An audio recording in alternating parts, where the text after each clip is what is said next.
Temos as questões maternas, as questões do próprio feto e as questões placentárias. Em relação à mulher, à gestante, uma das principais causas é a hipertensão arterial, o diabetes gestacional, infecções, inclusive sífilis, que é uma infecção grave que pode levar à prematuridade e inclusive óbito intrauterino. Outras infecções, como as infecções urinárias, por exemplo. Mulheres que têm alguma comorbidade, por exemplo, obesidade, doenças renais, doenças cardíacas, doença imunológica, autoimune, por exemplo, são pessoas que têm um risco maior para prematuridade. Outra questão são as questões dos hábitos dessa gestante. Então, o tabagismo, a gente sabe que o tabagismo pode levar à prematuridade, a ingesta de álcool e também uso de drogas ilícitas, tá? Todas essas questões são as mais importantes relacionadas à mulher.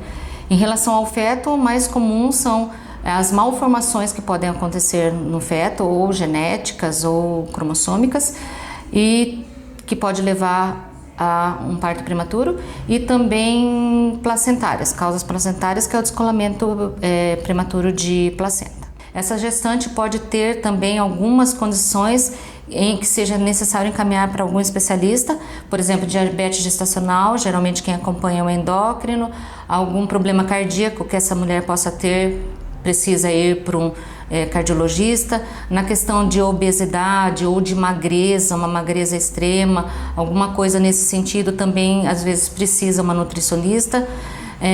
Gestantes que estão com algum problema psicológico ou são gestantes que já fazem uso de alguma medicação relacionada à saúde mental, então eventualmente essa pessoa também precisa ser acompanhada por psicólogo. O importante é que estar grávida indica que necessita fazer acompanhamento, tá? Então, o acompanhamento mensal, se for uma gestante de baixo risco, e se for uma gestante de alto risco, geralmente é feito quinzenalmente as consultas. Então, isso tudo para a saúde, não só do bebê, mas da própria gestante.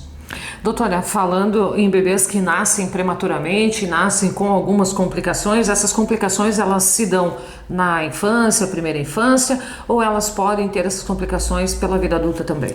Então, temos as complicações respiratórias, que são muito frequentes no bebê prematuro, então eventualmente eles precisam de oxigênio e precisa de uma UTI.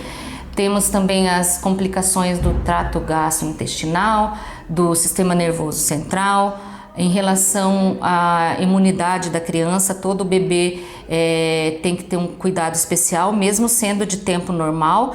Quando é então prematuro, os cuidados são redobrados em relação aos cuidados dessa criança, para essa criança não pegar alguma gripe, algum resfriado, qualquer coisa que possa pegar, é um risco imenso de vir a ter, por exemplo, uma pneumonia. Então, esses cuidados são necessários. Então, as complicações também podem ser oculares, tá?